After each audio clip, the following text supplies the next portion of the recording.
और शुरुआत करते हैं एक अहम खबर के साथ। जम्मू कश्मीर से मिल रही है, जहां अनंतनाग में एसआईए की कार्रवाई सामने आई है। कई जगहों पर यह कार्रवाई की जा रही है। जमात इस्लामी की संपत्ति को जब्त किया जा रहा है।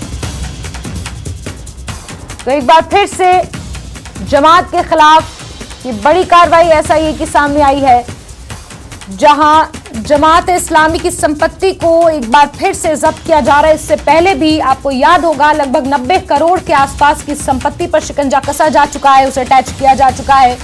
अब एसआईए की एक और बड़ी कार्रवाई देखने को मिल रही है। जमात इस्लामी की संपत्ति जब्त की गई है।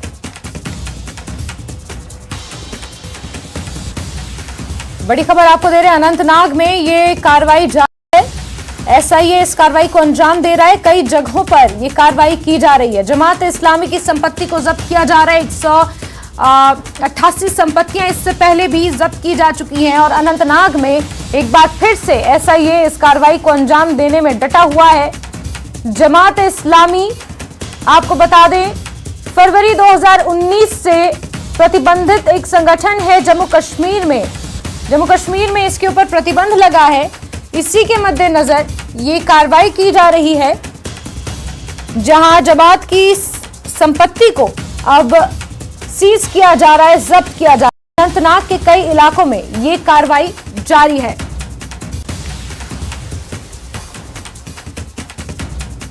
तो जहां एक तरफ केंद्रीय गृह मंत्रालय टीआरएफ और पीएफएफ पर शिकंजा कसने की कोशिशें कर रहा है, यूएपीए के तहत उन्हें आतंकी संगठन घोषित किया जा रहा है। वहीं अगर हम एसआईए की कार्रवाई देखें तो जमात की संपत्तियों को सीज किया जा रहा है एक बार फिर से। और हमारे सहयोगी मुदस्सिर ज्यादा जानकारियों के साथ फोन लाइन पर जुड़ चुके हैं। मुदस्सिर, हर तरफ से आतंकवाद की कमर तोड़ने की कोशिशें हो रही हैं, जहां केंद्रीय गृह मंत्रालय बड़े निर्णय ले रहा है, वहीं जमात इस्लामी की संपत्तियों के ऊपर भी शिकंजा कसा जा रहा है। क्या कुछ अपडेट्स मिल पाए हैं मुदस्सिर? बिल्कुल जासिन, आपका कहना सही है कि जिस तरह से मिनिस्ट्री ऑफ होम अफेयर्स ने शिकंजा कसा हुआ है और एक टफ स्टैंड लिया जा रहा है, जो यहाँ पर मिलिटेंसी है या उससे रिलेटेड जो एक्टिविटीज है, तो उनके खिलाफ जो है मिनिस्ट्री ऑफ होम अफेयर्स ने, गृह मंत्रालय ने काफी टफ स्टैंड लिए हुए हैं। और इसी कार्रवाई को आगे बढ़ाते हुए अभी जो अनंतनाग जिले की बात करेंगे तो यहाँ पर 4 ऐसी जगह हैं जहाँ पर जमात इस्लामी जो कि बैंड आउटफिट है, उनकी प्रॉपर्टी को सीज किया जा रहा है। और इसके अलावा कुलगाम से भी इतलात आ कि वहां पर भी इस तरह की कार्रवाइयां जो है वो अभी जारी है। और मैं आपको बता दूं कि जो बिजवाड़ा एरिया है या सिरगुफारा एरिया है, तो वहां पर अभी जो हमारे पास इतला मिली है, 4 जगहों पर इसी बिजवाड़ा और सिरगुफारा तहसील में 4 ऐसे मकामात है जहां पर ये कार्रवाइयां की जा रही है। और जो लैंड है, जो बताया जा रहा है कि जमात इस्लामी की प्रॉपर्टी है, तो उसको फिलहाल अटैच किया जा रहा है। और इस हवाले से जो एसआईए की कार्रवाई है उसमें मजीद शिद्दत लाई गई है। और जिस तरह से हमने पास्ट में भी देखा कि ये कार्रवाइयां जो है वो की गई है और ये जो आइडेंटिफाई किए जा रहे हैं लोकेशन, तो इसमें रेवेन्यू अथॉरिटीज और जम्मू कश्मीर पुलिस का भी सहयोग जो है वो मांगा जा रहा है। और रेवेन्यू अथॉरिटीज तौर पर या मजिस्ट्रेट जो लोकल होते हैं उनको भी लाया जा रहा है और उनकी मौजूदगी में ये कार्रवाइयां जो है वो की जा रही है। जासमीन, मुदस्सिर, क्योंकि जमात के ऊपर अब जम्मू कश्मीर में प्रतिबंध लग चुका है, इसी के मद्देनजर उनकी संपत्तियों को सीज किया जा रहा है। लेकिन बड़ा सवाल यहाँ पर यह खड़ा होता है कि इतनी भारी मात्रा में जमात के पास ये संपत्तियां आखिर आई कहां से? इल्जाम ये है कि उन्होंने धोखाधड़ी करके सरकार से इन जमीनों को हथियाया था। देखिए जासिन, ये जो है जिस तरह से ये इल्जाम लगाए जा रहे हैं, तो ये तहकीकात की बात है और इसमें जो है वो ऑलरेडी इन प्लेस है। और जिस तरह से अगर पूरे जम्मू कश्मीर की बात करेंगे या पर्टिकुलरली कश्मीर वैली की बात करेंगे, और मुख्तलिफ जो पुलिस स्टेशन है वहां पर मुख्तलिफ FIR इस सिलसिले में दर्ज है। और जब किसी जमात पर प्रतिबंध लगता है तो यकीनी तौर पर उनके खिलाफ जो कार्रवाइयां होती है वो तेज होती है, उसमें शिद्दत लाई जाती है। और इसी सिलसिले में जो प्रॉपर्टीज इनकी है, क्योंकि बैन किया गया पहले जमात को, और उसके बाद जो इनकी प्रॉपर्टीज है, यकीनी तौर पर जाहिर सी बात है कि जिस तरह से बैंड आउटफिट है, अगर उनका कोई भी बैंक अकाउंट या कोई भी प्रॉपर्टी होती है तो उस पर भी यकीनी तौर पर जो है सवालात खड़े होंगे। तो फिलहाल हम ये बता सकते हैं कि इन्वेस्टिगेशन इस सिलसिले में जारी है। इन्वेस्टिगेशन के बाद क्या सामने निकल पाता है वो बात की बात है। लेकिन फिलहाल ये बात भी साफ है कि जो ये कार्रवाइयाँ की जा रही है और साफ तौर पर आदेश जो मिल रहे हैं वो मिनिस्ट्री ऑफ होम अफेयर्स से मिल रहे हैं और इस सिलसिले में ये कार्रवाइयाँ जो है, जिस तरह से हमारे सूत्रों से बात होती है तो सूत्रों का कहना है कि ये कार्रवाइयाँ आगे भी रुकने वाली नहीं है और आगे भी ये कार्रवाइयाँ जो है वो जारी रहेंगी और इसमें मजीद जो है तेजी लाई।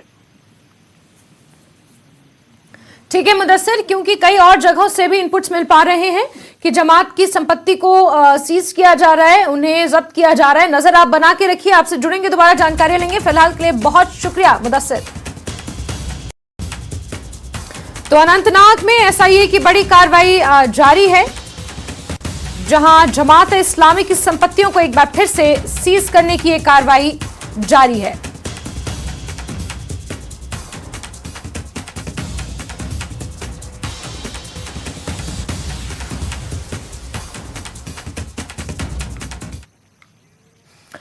केंद्रीय गृह मंत्रालय ने आतंकी संगठन जैश ए मोहम्मद से जुड़े पीपल्स एंटी फासिस्ट फ्रंट को आतंकवादी संगठन घोषित कर दिया। ये कार्रवाई इस संगठन के जम्मू कश्मीर और अन्य स्थानों पर आतंकी गतिविधियों में संलिप्त होने के चलते की गई है।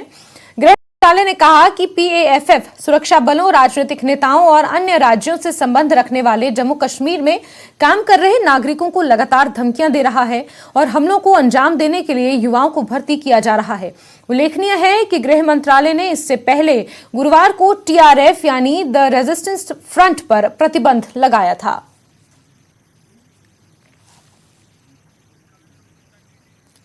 वहीं भाजपा के वरिष्ठ नेता और जम्मू कश्मीर के पूर्व उप मुख्यमंत्री कविंदर गुप्ता ने पीएएफएफ पर प्रतिबंध लगाने के केंद्र सरकार के फैसले की सराहना की है। उन्होंने इसे एक सही निर्णय बताया है जो कश्मीर घाटी में आतंकी नेटवर्क को खत्म करने में मदद करेगा। भारत पर पाबंदी लगाने के बाद एक और टेरर आउटफिट पीएएफएफ पर पाबंदी लगाई गई है, यानी कि पीपल्स अगेंस्ट फासिस्ट फ्रंट, जो कि 2019-20 में अमल में जो बनी थी और कहा जा रहा है कि ये जैश का ऑफशूट है, जैश ए मोहम्मद का ऑफशूट है। उस पर पाबंदी लगाई गई है। 24 घंटे के अंदर अंदर ही दूसरी जो आउटफिट है उस पर पाबंदी लगाई गई। हमारे साथ इस पर बात करने के लिए हैं बीजेपी के सीनियर लीडर और farmer deputy chief minister Kavinder Gupta. Gupta साहब, पहले टीआरएफ और उसके 24 घंटे के अंदर अंदर ही पीएएफएफ पर पाबंदी लगाई गई है, क्या है इसके माने? देखिए, आतंकवाद के प्रति केंद्र सरकार की और राज्य प्रशासन की जीरो टॉलरेंस की नीति है। जो इस प्रकार की संस्थाएं हैं नाम बदल करके इस वक्त काम कर रही हैं, लेकिन 2021 में जिस प्रकार से मेंढर में हत्याकांड हुआ था, ये भी कहा गया कि जो डीजी लोहिया थे उनको मारने में भी इनका हाथ है। उसी राकेश पंडिता की हत्या में ये लोग शामिल हैं और लगातार अपनी गतिविधियों को बढ़ाने का यहाँ पर प्रयास कर रहे हैं। उसी के मद्देनजर सरकार ने एक बहुत कदम लिया है कि जो जीरो टॉलरेंस की नीति है केंद्र सरकार की, उसको अमल में लाया गया है। तो जो लोग भी इसमें इन्वॉल्व होंगे या इनकी सपोर्ट में होंगे या इनके लिए काम करते होंगे, किसी को छोड़ा नहीं जाएगा। कश्मीर में और एक लगातार जिस प्रकार से शांति बहाली की ओर कदम बढ़ाए जा रहे हैं, तो उसको हमें समझना चाहिए कि इस प्रकार की संस्थाओं को बर्दाश्त नहीं किया जा सकता और ये पाकिस्तान प्रायोजित आतंकवाद जो लगातार जम्मू कश्मीर में समय समय पर करने की कोशिश करते हैं, जिस प्रकार से पिछले दिनों राजौरी में हत्याकांड हुआ है, तो जरूरी था कि इन संस्थाओं पर बैन लगाना।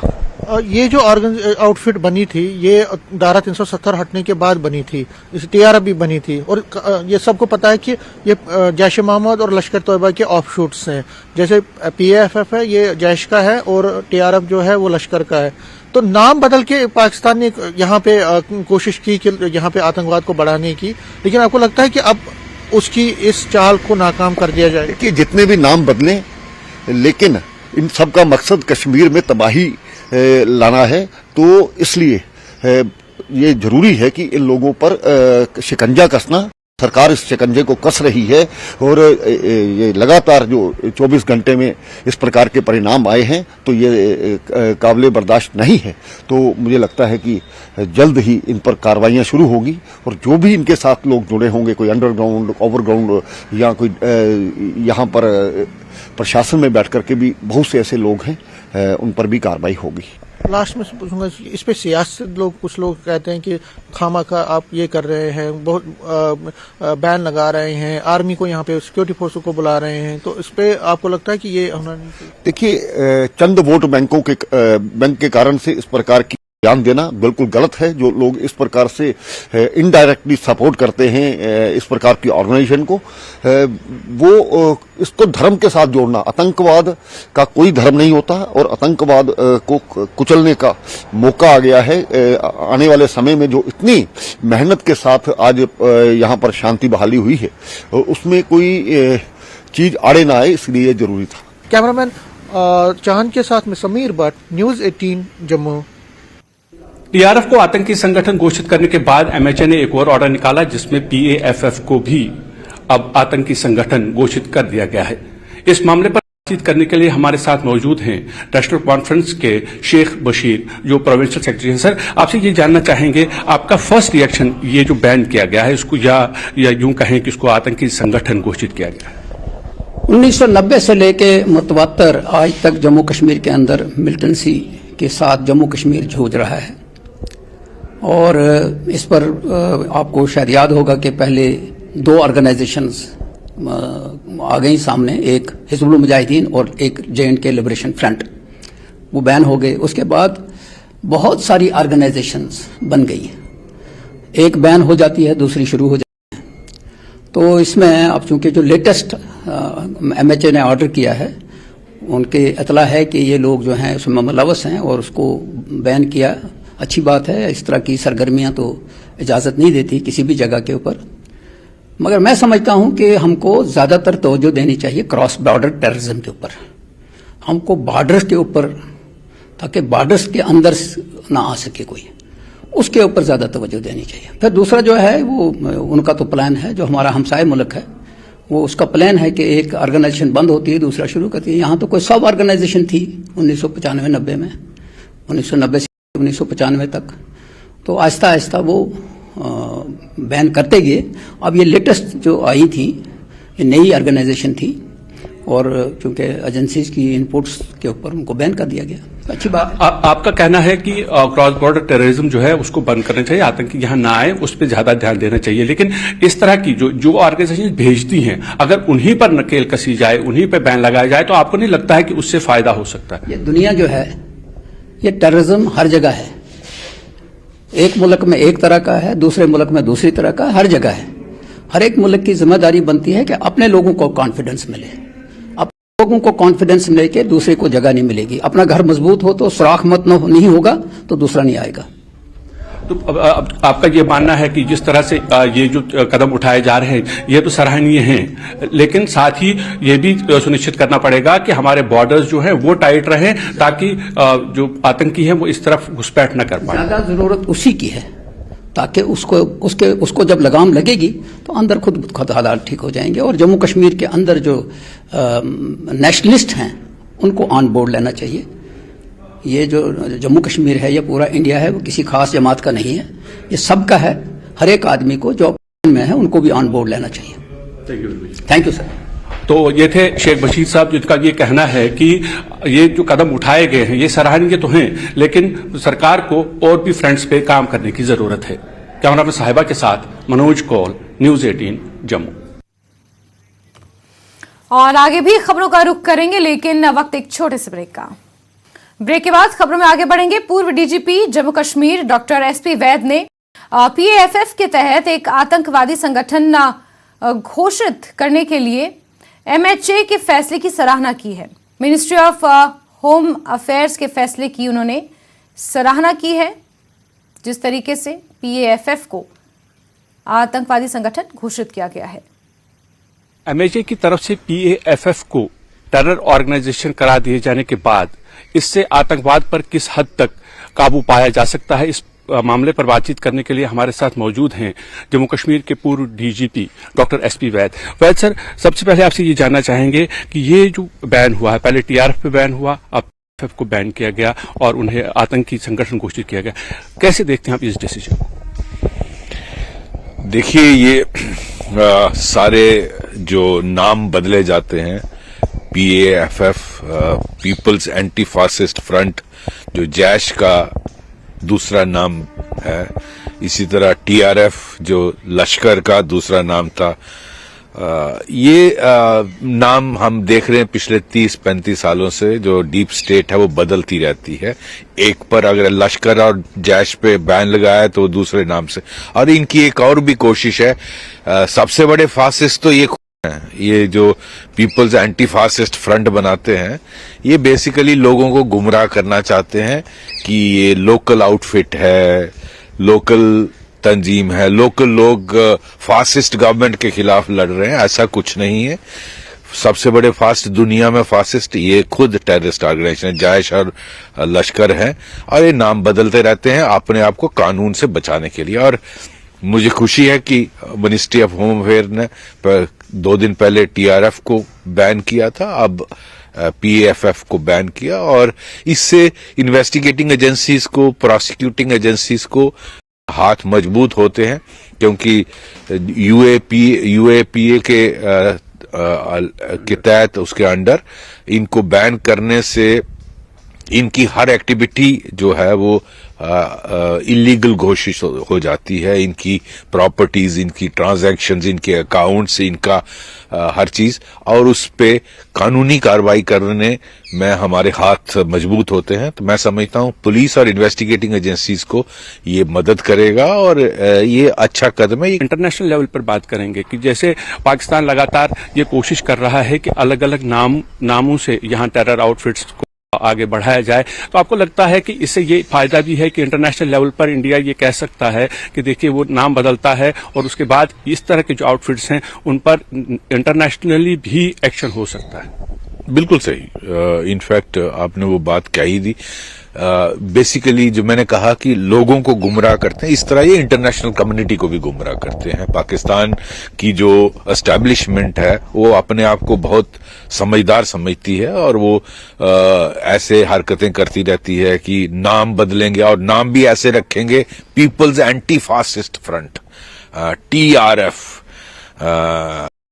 ये जो नाम ऐसे लिए जाते हैं ताकि इंटरनेशनल कम्युनिटी को बताया जाए जी होम ग्रोन टेररिज्म है, हमारा कोई रोल नहीं है, जबकि सारी कुरकरम इनके हैं। और ये इंटरनेशनल कम्युनिटी को इनको बैन करने से हमें हमारे जो डिप्लोमेटिक एस्टैब्लिशमेंट्स हैं, जो हमारी मिनिस्ट्री ऑफ एक्सटर्नल अफेयर्स हैं, उनको UN में और दूसरे इंटरनेशनल ऑर्गेनाइजेशन में ये बताने में बहुत आसान होता है कि ये देखिए पाकिस्तान की एस्टैब्लिशमेंट किस तरह इनके नाम इस तरह से बदलती है, ताकि ऐसा अपीयर हो कि लोकल ग्रोन, होम ग्रोन है, जबकि ये सारी गतिविधियां, एक्टिविटी, ये बम ब्लास्ट की, अटैक्स की, वो वहां से की जाती है। और ये दूसरे नाम है लश्कर और जैश के, जो पूरी दुनिया जानती है कि वो टेररिस्ट आउटफिट है। आपको लगता है कि एक ये भी कोशिश है कि इस तरह के नाम रखने से ये लोकल जो यूथ है उनको मोटिवेट करने की कोशिश कर रहे हैं कि वो टेरर ऑर्गेनाइजेशन, टेरर आउटफिट्स को ज्वाइन कर? बिल्कुल सही। मैंने जैसे पहले कहा कि ये लोगों को गुमराह करने के लिए, जो कश्मीर में बच्चे हैं जिनको भड़काया जाता है कि देखिए बीजेपी की गवर्नमेंट फासिस्ट गवर्नमेंट, तो उसके खिलाफ खड़ा करना है, भारत सरकार के खिलाफ खड़ा करना है। तो क्योंकि आजकल बीजेपी की ही हुकूमत है सेंटर में, तो इन ऐसे नामों से ये कोशिश करते हैं anti government, anti ruling party के खिलाफ लोगों को रिक्रूट करने में इनको आसानी होती है, और बच्चों को भड़काने में आसानी होती है। इस तरह के नाम, इस तरह उनको लगता है कि हम पैन इस्लामिक आउटफिट जो है, टेररिस्ट आउटफिट हैं, उसमें ज्वाइन कर रहे हैं, जिनका नाम लश्कर और जैश है, वो बदनाम इंटरनेशनली और यूएन प्रेस्क्राइब्ड टेररिस्ट आउटफिट्स हैं।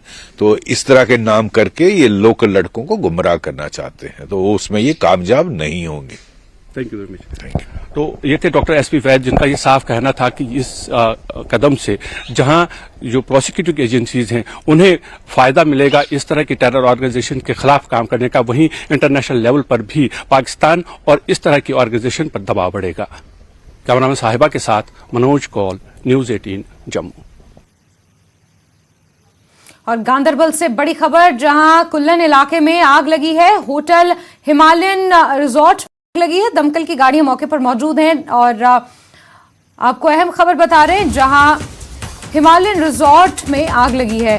गांदरबल के कुल्लन इलाके की यह घटना है, जहां एक होटल में आग लगी है। गांदरबल से बड़ी खबर, कुल्लन इलाके के एक रिजॉर्ट में आग लगी है। हिमालयन रिजॉर्ट के नाम से ये संचालित होता है और यहाँ पर आग लगी है। दमकल की गाड़ियां फिलहाल मौके पर मौजूद है। तस्वीरें आप देख सकते हैं कितनी भयावह ये आग है यहाँ पर। और ये रिजॉर्ट गांदरबल के कुल्लन इलाके में मौजूद है और तस्वीरों में आप देख सकते हैं आग का कारण क्या रहा ये अभी तक स्पष्ट नहीं हो पाया है, लेकिन दमकल की गाड़ियां मौके पर मौजूद हैं और हमारे सहयोगी जावेद भट्ट ज्यादा जानकारियों के साथ गांदरबल से फोन लाइन पर जुड़ चुके हैं। जावेद, क्या कुछ अपडेट्स मौके से मिल पाए हैं? जी जैस्मीन, जैसे कि हमने दिखा दिया कि आज सुबह नमूदार हुई थी इस होटल में, जो होटल हिमालयन रिजॉर्ट है ये कुल्लन एरिया में आता है। तकरीबन गांदरबल से 40 किलोमीटर की दूरी पे है ये। और आग नमूदार हुई थी, उसके फौरन बाद जो फायर एंड इमरजेंसी है, दमकल कर्मचारी है, वहां पे पहुंच गए और अभी जो सिचुएशन है वहां पे अंडर कंट्रोल है। आग को अंडर काबू में किया गया है। तो यहाँ पे जो इस होटल की बात बता दूं मैं आपको, यहाँ पे इसके नजदीक पे हमारा ये एक टनल का प्रोजेक्ट चल रहा है, जेडमो टनल का प्रोजेक्ट चल रहा है और जो वहाँ के जो एहलकार है, कर्मचारी है, उनको रेंटल बेसिस पे दिया गया था। तो एक अच्छी बात यह है कि यहाँ पे कोई जानी नुकसान नहीं हुआ है। अलबत्ता जो होटल का ऊपर का माला है उसमें नुकसान हुआ है, लेकिन जानी नुकसान कोई नहीं हुआ है। और अभी जो सिचुएशन है आग को कंट्रोल में किया गया, काबू में किया गया। जी जैसे बिल्कुल जावेद, आग को कंट्रोल कर लिया गया है, लेकिन कारण स्पष्ट हो पाया किस वजह से यहाँ पर इतनी भयानक आग लगी? जी, कारण अभी तक पता नहीं चला, लेकिन यहाँ पे यकीनन एक बात मैं आपको बता दूं कि जो ये सर्दियों का मौसम होता है, यहाँ ज्यादातर जो गर्मियों के आला जो हीटिंग अप्लायंसेस वो यूज किए जाते हैं या इलेक्ट्रिक अप्लायंसेस यूज किए जाते हैं। तो कहीं ना कहीं वो वजह हो सकती है, लेकिन अभी तक कोई ऑफिशियली कोई ऐसा बयान नहीं आया है कि आग कैसे लगी वहाँ पे। ठीक है। तो जी जैसे ठीक है जावेद, नजर आप बना के रखिए। बहुत शुक्रिया फिलहाल जानकारियों के लिए। तो हमारे सहयोगी जावेद भट्ट हमें ये जानकारियां दे रहे थे गांदरबल से, जहां के कुल्लन इलाके में ये हिमालयन होटल रिजॉर्ट है जहां पर आग लगी है। फिलहाल ताजा अपडेट्स के मुताबिक आग पर काबू पा लिया गया है। दमकल की गाड़ियों ने आग पर काबू पा लिया है और किसी जानी नुकसान की कोई फिलहाल नहीं है। कितने का नुकसान इस रिजॉर्ट को हुआ है इसका आंकलन किया जाएगा, वजह को अभी खंगाला जाएगा, लेकिन गनीमत ये रही कि किसी के जान को कोई नुकसान नहीं हुआ है। ये एक अच्छी बात रही। दमकल की गाड़ियों ने हालांकि मौके पर पहुंचकर आग पर फिलहाल काबू पा लिया है। तस्वीरें भी आपको दिखा रहे हैं, ये कुछ देर पहले की तस्वीरें हैं जब ये हिमालयन रिजॉर्ट आग की चपेट में था, लेकिन ताजा अपडेट्स के मुताबिक आग पर काबू पा लिया गया है।